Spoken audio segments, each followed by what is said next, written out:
تبعهم ودعا بدعوتهم إلى يوم الدين. أما بعد، أعوذ بالله من الشيطان الرجيم. بسم الله الرحمن الرحيم. ولا تحسبن الله غافلا عما يعمل الظالمون. وقال الله تعالى: وعد الله الذين آمنوا منكم وعملوا الصالحات ويستخلفنهم في الأرض كما استخلف الذين من قبلهم.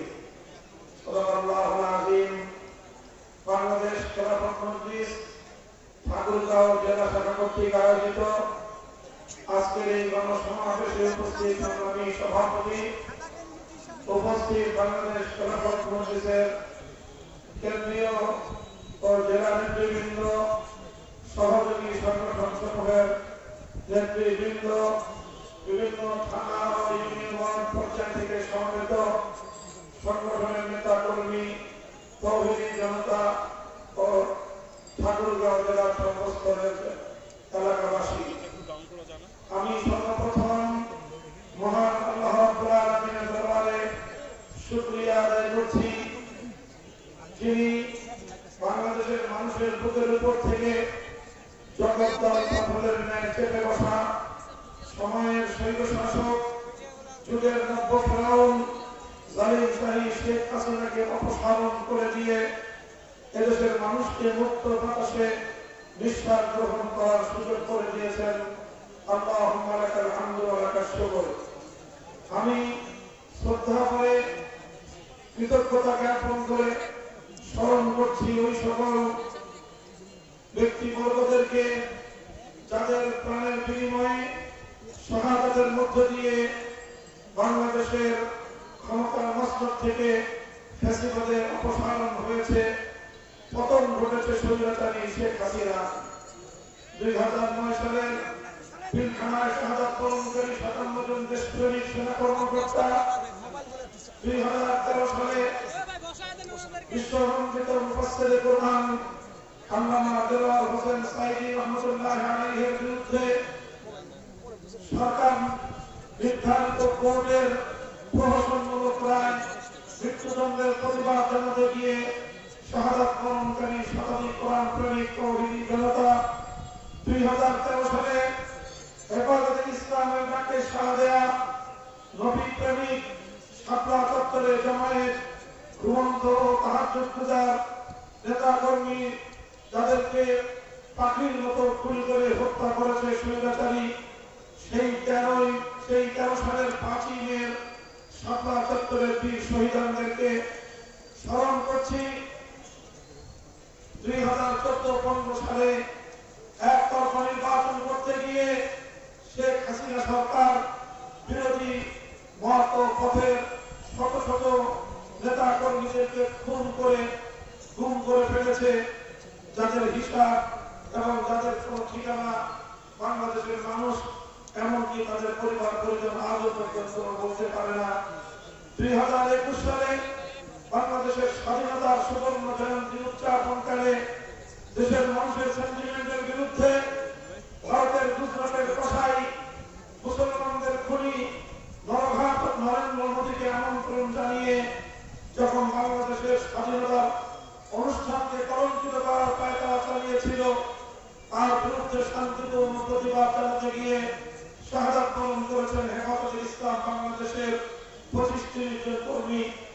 2024 সালে জুলাই এবং তার হাতুড়ি লীগ, হেলমেট লীগ এবং তার সন্ত্রাসী লীগের গুলিতে এবং তার নির্দেশে বাংলাদেশের জনগণ এবং জাতির সেবায় নিয়োজিত রাষ্ট্রীয় বাহিনীর সদস্য যারা শেখ হাসিনার আনুগত্য করতে গিয়ে নিজের ভাইয়ের বুকে গুলি চালিয়ে দেশের জনগণের বিরুদ্ধে যুদ্ধ ঘোষণা করে নজিরবিহীন ভাবে একটি স্থিতিশীল দেশে সহস্রাধিক ছাত্র জনতাকে ঠান্ডা মাথায় খুন করেছে, হত্যা করেছে, সকল শহীদদের শাহাদাত কবুলের জন্য আল্লাহর দরবারে দোয়া করছি এবং তাদের রূহের মাগফিরাত কামনা করে তাদের এই আত্মত্যাগ, তাদের এই কোরবানির প্রতি জাতির পক্ষ থেকে শ্রদ্ধা নিবেদন করে বলছি, তাদের এই আত্মত্যাগকে বাংলাদেশের মানুষ কোনদিন ভুলবে না। যদি আমরা ভুলে যাই এবং তাদের যে চাওয়া ছিল বৈষম্যহীন একটি দেশ, বৈষম্যহীন একটি সমাজ গড়ার যে স্বপ্ন নিয়ে তারা অকাতরে জীবন বিলিয়ে দিয়েছে, সিদ্ধান্ত নিয়ে জেনে বুঝে অনেকে প্রাণ বিসর্জন দিয়েছে, তাদের সঙ্গে গাদ্দারি হবে, বিশ্বাসঘাতকতা হবে যদি আমরা বৈষম্যহীন ইনসাফপূর্ণ একটি সমাজ গড়ার ক্ষেত্রে ভূমিকা পালন করতে ব্যর্থ হই। সংগ্রামী সাথী বন্ধুগণ, আজ বাংলাদেশ মুক্ত হয়েছে, স্বাধীন হয়েছে, ফ্যাসিবাদ এবং জালিমের হাত থেকে বাংলাদেশের মানুষ মুক্তি এবং বিস্তার লাভ করেছে। এক্ষেত্রে এই পর্যায়ে যে কথাটি আমি বারবার বলছি সেটি হল, স্বাধীনতা অর্জন করা যত কঠিন, স্বাধীনতা রক্ষা করা তার চেয়ে বেশি কঠিন। স্বাধীনতা রক্ষা করতে যদি আমরা ব্যর্থ হই, হাজারো ভাইয়ের রক্ত বৃথা যাবে। স্বাধীনতা রক্ষা করতে যদি আমরা ব্যর্থ হই, হাজারো মায়ের অশ্রু বৃথা যাবে। যে মায়েরা তাদের সন্তানদেরকে হাসি মুখে দেশ এবং জাতির জন্য উৎসর্গ করেছেন, যে মায়েরা নিজের সন্তানকে নিবন্ধ যাওয়ার সময় পিঠে হাত চাপড়ে দিয়ে সাহস জুগিয়েছেন, সেই মায়েদের এই অফুরন্ত ত্যাগ যদি ব্যর্থ হয়, জাতি হিসেবে আমরা ব্যর্থ প্রমাণিত হব। বাংলাদেশ সেই ব্যর্থতা দেখতে চায় না। আমি বিশ্বাস করি যে জাতির মায়েরা তাদের সন্তানকে মানবতার জন্য, জাতির জন্য, দেশের জন্য উৎসর্গ করতে উৎসাহ যোগায়, সে জাতি কোনদিন ব্যর্থ হতে পারে না। যে জাতির মায়েরা নিজেদের সন্তানদেরকে রাজপথে জালিমের বিরুদ্ধে লড়াই করার জন্য প্রেরণা যোগায়, সে জাতি কোনদিন ব্যর্থ হতে পারে না। ইনশাআল্লাহ বাংলাদেশ ব্যর্থ হবে না। বাংলাদেশকে যারা ব্যর্থ করতে চেয়েছিল তারাই ব্যর্থ এবং নাকাম হয়ে যায়। সংগ্রামী সাথী বন্ধুগণ, তবে অতীতের তিক্ত অভিজ্ঞতা স্মরণ করিয়ে দিতে চাই, যেন আগামী দিন আর আমাদেরকে এই ধরনের কোন তিক্ত অভিজ্ঞতার সম্মুখীন হতে না হয়। বাংলাদেশ 1971 সালের 16 ডিসেম্বর তার স্বাধীনতা নিয়ে একটি স্বাধীন জাতিসত্তার রূপ নিয়ে বিশ্ব দরবারে আবির্ভূত হয়েছিল। 1971 সালের 16 ডিসেম্বর যে বাংলাদেশ আমরা অর্জন করেছি, যে জাতিসত্তার উন্নতি ঘটেছিল, তার পিছনে ছিল আমাদের দীর্ঘ সংগ্রামের ইতিহাস, আধিপত্যবাদের বিরুদ্ধে লড়াইয়ের ইতিহাস, সাম্রাজ্যবাদী শক্তির বিরুদ্ধে লড়াইয়ের ইতিহাস। আমরা এই বাংলাদেশ গঠন করার পিছনে তিনটি আধিপত্যবাদী শক্তির বিরুদ্ধে লড়াই করে বিজয় অর্জন করে তবেই বাংলাদেশ পেয়েছি আমরা। আমাদের প্রথম লড়াই ছিল ব্রিটিশ বেনিয়ার সাম্রাজ্যবাদী শক্তির বিরুদ্ধে। হাজী শরীয়তুল্লাহ, মীর নেসার আলী ওরফে তিতুমীর, ফকির নজরুল শাহ সহ উপমহাদেশের আলেম সমাজের বিশাল ভূমিকা ছিল। তবেই ব্রিটিশের বিরুদ্ধে স্বাধীনতার সেই আন্দোলন সফলতার মধ্যে গেছিল। আমাদের দ্বিতীয় সংগ্রাম ছিল পূর্ববঙ্গের মুসলিম জাতিসত্তার বিরুদ্ধে পশ্চিমবঙ্গের কাহিনী স্বার্থবাদী সাম্প্রদায়িক রবীন্দ্রনাথ ঠাকুরদের নেতৃত্বাধীন সহিংস গোষ্ঠীর বিরুদ্ধে আমাদেরকে সংগ্রাম করতে হয়েছিল। আপনারা সেই ইতিহাস পড়বেন, জানার চেষ্টা করবেন। যখনই পূর্ববঙ্গের মুসলমানরা নিজেদের অধিকার চেয়েছিল, নিজেরা সামনের দিকে এগিয়ে যাওয়ার জন্য একটি স্বাধীন জাতি হিসেবে বিশ্ব দরবারে মাথা উঁচু করে দাঁড়াবার চেষ্টা করেছিল, পশ্চিমবঙ্গের রবীন্দ্রনাথ ঠাকুররা তখনই আমাদের অগ্রযাত্রাকে রুখে দেওয়ার অপচেষ্টা চালিয়েছিল। এরপর 1947 সালে আমরা সেই পশ্চিমবঙ্গের দাদাবাবুদের বিরুদ্ধে একটি সংগ্রামের মধ্য দিয়ে স্বাধীন বাংলাদেশ গড়বার প্রেক্ষাপট তৈরি করেছিলাম। এরপরে এলো পশ্চিম পাকিস্তানি খান পাঠানদের দৌরাত্মের যুগ। 47 সাল থেকে 71 সাল দীর্ঘ 24 বছর আমরা তাদেরকে বলেছিলাম আমরা পূর্ব পাকিস্তান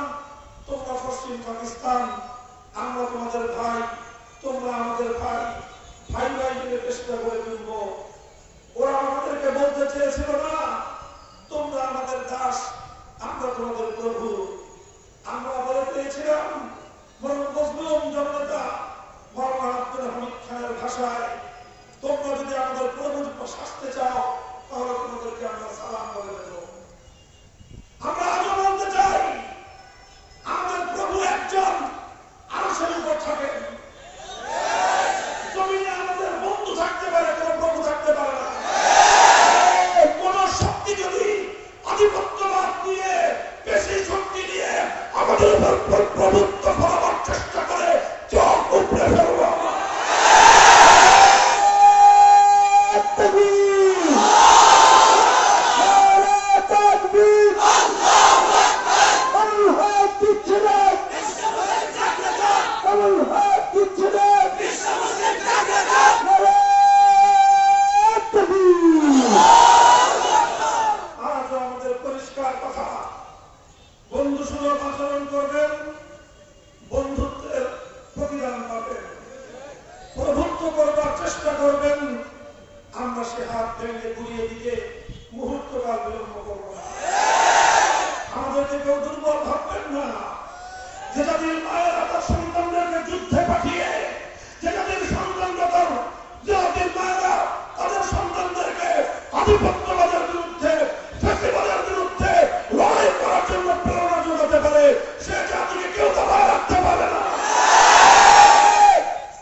শেখ হাসিনা 15টা বছর ধরে বাংলাদেশের মানুষের অধিকারকে পায়ের নিচে পিষ্ট করেছে। শেখ হাসিনার রাজনীতি ছিল প্রতিশোধের রাজনীতি, তার রাজনীতি ছিল বিভাজনের রাজনীতি। 1975 সালের 15ই আগস্ট অভ্যুত্থানের পর যখন তার বাবা মরহুম শেখ মুজিবুর রহমান সাহেব বাকশাল কায়েম করার খেসারত দিয়েছিলেন 15ই আগস্টে, 30,000 সন্তানকে হত্যা করার খেসারত দিয়েছিলেন 15ই আগস্টে, হাসানুল হক ইনু, মতিয়া চৌধুরী, তোমরা শেখ মুজিবুর রহমান সাহেবের সামনে যে প্রত্যেকটি কথা ঘোষণা দিয়েছিল, এরপরে তোমরা তোমাদের 30,000 কর্মীর সঙ্গে গাদ্দারি করে টুকটুকি না বজায় শেখ হাসিনার আচল করে আশ্রয় দিয়েছিল। হাসানুল হক ইনু, তোমাকে কেন জনগণ লাথি মারে কারাগারের নির্জন কক্ষে বসে বিষয়টা নিয়ে ভাববা। তোমরা তোমাদের কর্মীদের সঙ্গে গাদ্দারি করেছ, বিশ্বাসঘাতকতা করেছ, কর্মীদেরকে যারা খুন করেছিল সেই খুনিদের সঙ্গে তোমরা আঘাত করেছিলে।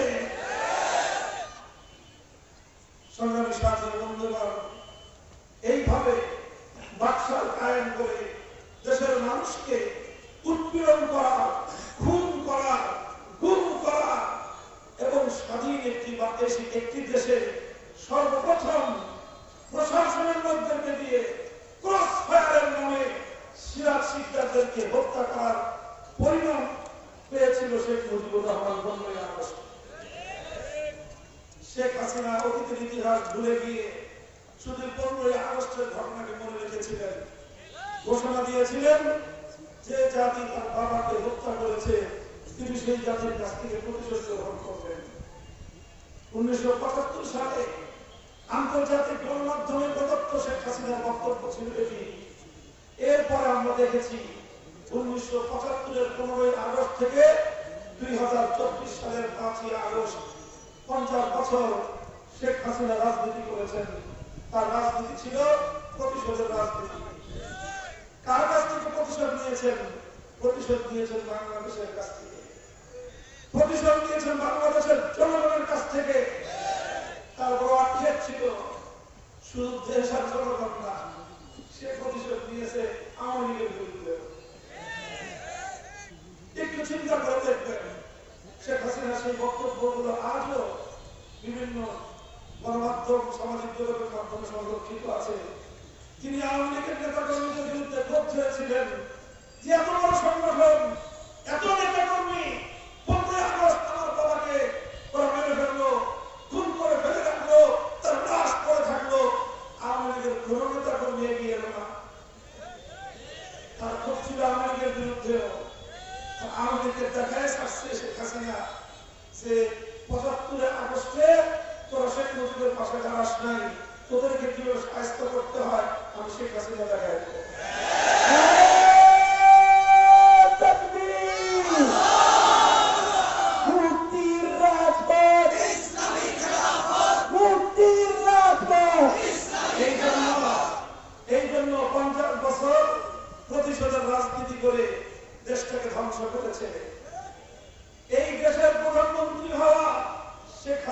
উদ্দেশ্য ছিল না, তার উদ্দেশ্য ছিল তিলকওয়ালী মুখ্যমন্ত্রী হওয়া।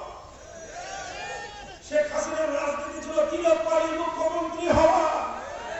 তিনি বাংলাদেশের বুকের উপর দিয়ে, বাংলাদেশের স্বার্থকে জলাঞ্জলি দিয়ে আরেকটি দেশকে ট্রানজিট দিয়ে দেন। কারণ তিনি এই দেশের উন্নতি চান নাই, এই দেশটাকে অঙ্গরাজ্যে পরিণত করার রাজনীতি ছিল শেখ হাসিনার রাজনীতি। আর এই আওয়ামী লীগের কাছ থেকে তিনি চূড়ান্ত প্রতিশোধটা নিয়ে গেছেন। আগামী দিনে বাংলাদেশে কেউ যেন আওয়ামী লীগের নাম মুখে নিতে না পারে। কারণ ৭৫-এর ১৫ই আগস্ট আওয়ামী লীগের নেতারাই শেখ মুজিবুর রহমানকে হত্যা করেছিল। এই শেখ হাসিনা এই ৫০ বছর ধরে আওয়ামী লীগকে কিভাবে পাশ দেওয়া যায় তার চূড়ান্ত আয়োজন করেছে। এখন তোমাদের শিক্ষা হয় না, আপা আপা বলতে বলতে মুখে কাটা তুলো। কই তোমার আপা তো ৫ই আগস্ট দুপুর বেলায় ১২ পদের আইটেম রান্না করে আপনার গণভবনে দুপুরের বুফে লাঞ্চের ব্যবস্থা করেছিল।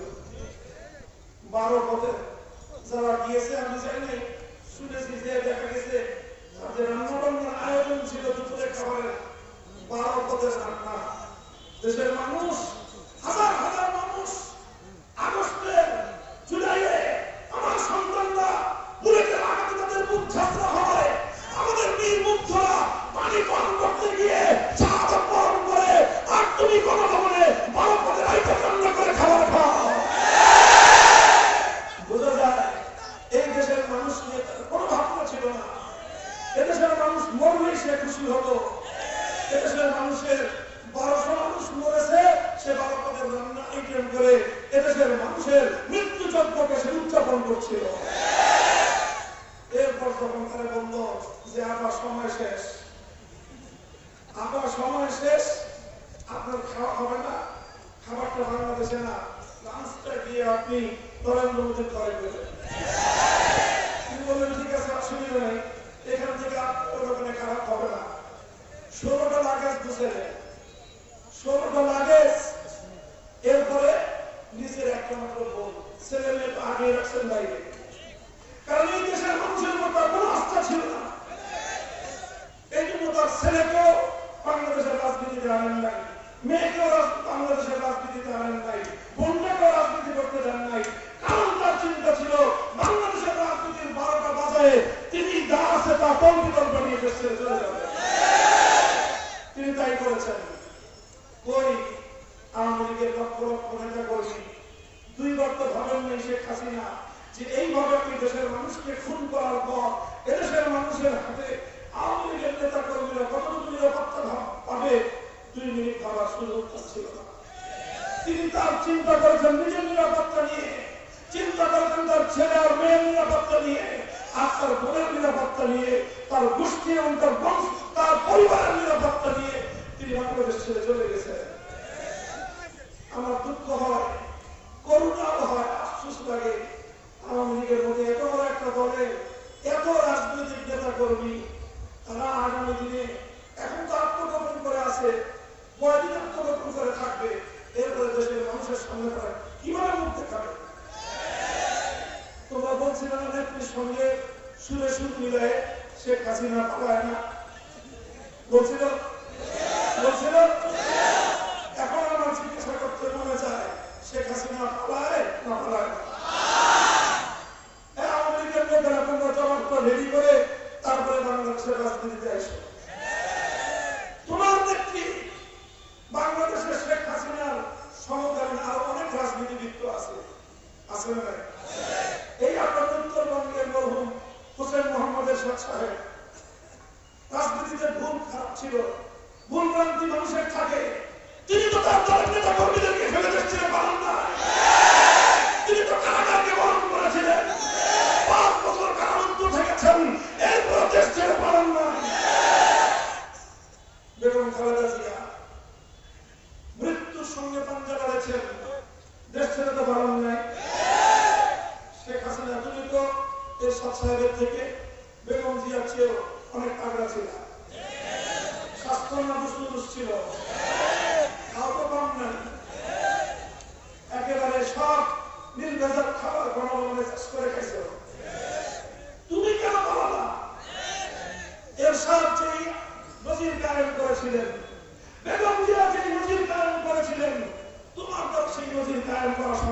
না কেন? কারণ আসলে শেখ হাসিনার রাজনীতি ছিল বাংলাদেশকে রক্ষা করা নয়, বাংলাদেশকে ধ্বংস করা। আওয়ামী লীগের মধ্যে সব লোক খারাপ এটা আমি বলছি না, ভালো কিছু লোক থাকলেও থাকতে পারে। যদি আগামী দিনে রাজনীতি করতে চান, দুইটা পরামর্শ। প্রথম পরামর্শ হলো একটা গণতওবা করবে। আওয়ামী লীগের এবং শেখ হাসিনার রাজনীতি করা থেকে আপনারা তওবা করবেন। দ্বিতীয় হলো এই আওয়ামী লীগের নামটা নিয়ে 1971 সালের পূর্ববর্তী সময়ে আওয়ামী লীগের দাদা মুসলিম লীগ, কি বললাম? আওয়ামী লীগের দাদা, আওয়ামী লীগের দাদা মুসলিম লীগ হলো কিভাবে? ইতিহাস পড়ে শেখ মুজিবুর রহমান সাহেব মুসলিম লীগের রাজনীতি কাজ শুরু করেছিলেন। এরপরে মুসলিম লীগ থেকে জন্ম নিল আওয়ামী মুসলিম লীগ, মুসলিম লীগের ছেলে হলো আওয়ামী মুসলিম লীগ। তারপরে আওয়ামী মুসলিম লীগ থেকে জন্ম নিল আওয়ামী লীগ, অর্থাৎ আওয়ামী মুসলিম লীগের ছেলে হলো আওয়ামী লীগ। তাহলে আওয়ামী লীগ হলো মুসলিম লীগের নাতি, আর মুসলিম লীগ হলো আওয়ামী লীগের দাদা। আপনার দাদা 24 বছর এদেশের মানুষকে শোষণ করেছে, জুলুম করছে, নির্যাতন করেছে, নিপীড়ন করেছে, মানুষেরকে জ্বালায় পোড়ায় সাক্ষাৎ করেছে। এরপরে 71 সালের পর মুসলিম লীগের হারিকেন দিয়েও মুসলিম লীগের বাংলাদেশে খুঁজে পাওয়া যায়। আপনারা 24 বছর না 54 বছর চালাইছেন। আগামী দিনে বাংলাদেশে নৌকা দিয়ে খালে দিলে নদীতে খুঁজলেও আওয়ামী লীগের খুঁজে পাওয়া যাবে। রাজনীতি করবেন, ওয়েলকাম, তবে দুইটা তওবা করবেন আর আওয়ামী লীগের নাম পাল্টায় নতুন নামে ভিন্ন আঙ্গিকে আপনার রাজনীতিতে আসেন, স্বাগত জানাবো। তবে আপনাদের একটা শাস্তি হওয়া দরকার যে এই দিকে সংখ্যাগুরু মুসলমানদের ধর্মীয় চেতনাকে মর্যাদা দেওয়ার পাশাপাশি সকল সংখ্যালঘু হিন্দু, বৌদ্ধ, খ্রিস্টান সহ উপজাতীয় যে সকল সংখ্যালঘু মানুষের বসবাস এই বাংলাদেশের সীমান্তে, সেই সংখ্যালঘুদের জান, মাল, ইজ্জত, আবরু, অর্থনৈতিক এবং ধর্মীয় সকল অধিকার ধীরে ধীরে আমাদেরকে রক্ষা করতে হবে। ইনশাআল্লাহ বাংলাদেশ সেটা পারবে। বিগত 1.5 মাস এই 40 দিন তার প্রমাণ রেখেছে। আমি একটা কথা বলে আসছি, আসলে এই আওয়ামী লীগের আমলে এবং তার আগে পরে সংখ্যালঘু নির্যাতনের যে ঘটনাগুলো সংঘটিত হয়, এর আসল রূপ হলো, প্রকৃত ঘটনা হলো শেখ হাসিনা এবং তার সাম্প্রদায়িক অপশক্তি রাতের অন্ধকারে সংখ্যালঘুদেরকে কান্নাগিরি হয়ে ছোবল মারত, দিনের বেলায় প্রায় আবার বোঝা হয়ে থাকতে। নাটক নাটক নাটক। এই নাটকের কলা কুশীলরা যদি ঘুরে দাঁড়াতে না পারে, ইনশাআল্লাহ বাংলাদেশে আর কোনদিন কোন সংখ্যালঘু নিপীড়নের ঘটনা ঘটবে না। হেফাজতে ইসলাম সহ এদেশের ইসলামপন্থীরা সংখ্যালঘুদের প্রতিটি স্থাপনা, প্রত্যেকটি অধিকারকে নিরাপত্তা দেওয়ার জন্য আইন শৃঙ্খলা রক্ষাকারী বাহিনী প্রশাসনের সাথে কাঁধে কাঁধ মিলিয়ে অতীতের মতোই ভূমিকা পালন করে যাবে। বাংলাদেশের সাম্প্রদায়িক সংঘাতের কোন স্থান, কথা ঠিক না ঠিক? ইনশাআল্লাহ এভাবেই আমরা আমাদের এই সংগ্রামকে অব্যাহত চালিয়ে যাব যতদিন পর্যন্ত আমরা চূড়ান্ত গন্তব্যে পৌঁছতে না পারবো, ততদিন আমাদের সংগ্রাম চলছে, চলবে ইনশাআল্লাহ। বলবেন আমাদের চূড়ান্ত গন্তব্য কি? আমাদের চূড়ান্ত গন্তব্য হলো ইনসাফপূর্ণ একটি সমাজ কায়েম করা, যে সমাজে থাকবে না কোনো বৈষম্য, যে সমাজে থাকবে না কোনো ভেদাভেদ, যে সমাজে থাকবে না অনাহারের আত্মহত্যা, যে সমাজে থাকবে না নিপীড়িত মানুষের বঞ্চনার কোন হাহাকার, যে সমাজে থাকবে না মানুষের উপর মানুষের প্রভুত্ব কোন শৃঙ্খল, সেই সমাজ করা সম্ভব কোন তন্ত্রমন্ত্র দিয়ে নয়, মানব রচিত কোন তন্ত্রমন্ত্র দিয়ে নয়।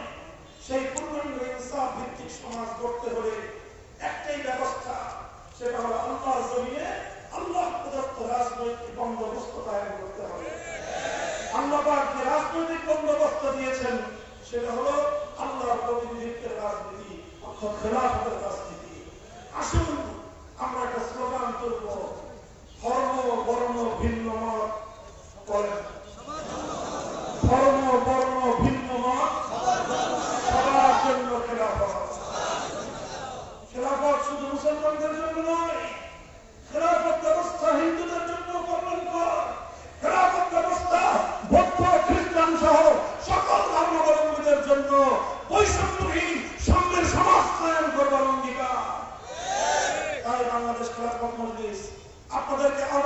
যাচ্ছে। আসুন আমাদের হাতে হাত রাখুন, টেকনাফ থেকে দেবরিয়া আমরা একটা খেলাফতের আন্দোলন সংগ্রাম করে যদি ইনশাআল্লাহ এই বাংলাদেশে চূড়ান্ত বিজয়, যেদিন আল্লাহ দিনের বিজয় আসবে, সেদিন পূর্ণাঙ্গ ইনসাফ কায়েম হবে ইনশাআল্লাহ। আপনারা সেই সংগ্রামে আমাদের মিছিলে শামিল হতে প্রস্তুত থাকবেন তো ইনশাআল্লাহ। আল্লাহ পাক আপনাদের সকলকে তৌফিক দান করুন। ইনশাআল্লাহ দেখা হবে আবার সংগ্রামের উত্তাল ময়দানে, কথা হবে স্লোগানে স্লোগানে। নাসরুম মিনাল্লাহ ওয়া ফাতহুন করিব। বাংলাদেশ জিন্দাবাদ, বাংলাদেশ খেলাফত মজলিস জিন্দাবাদ। وآخر دعوانا الحمد لله رب العالمين. والسلام عليكم ورحمة الله.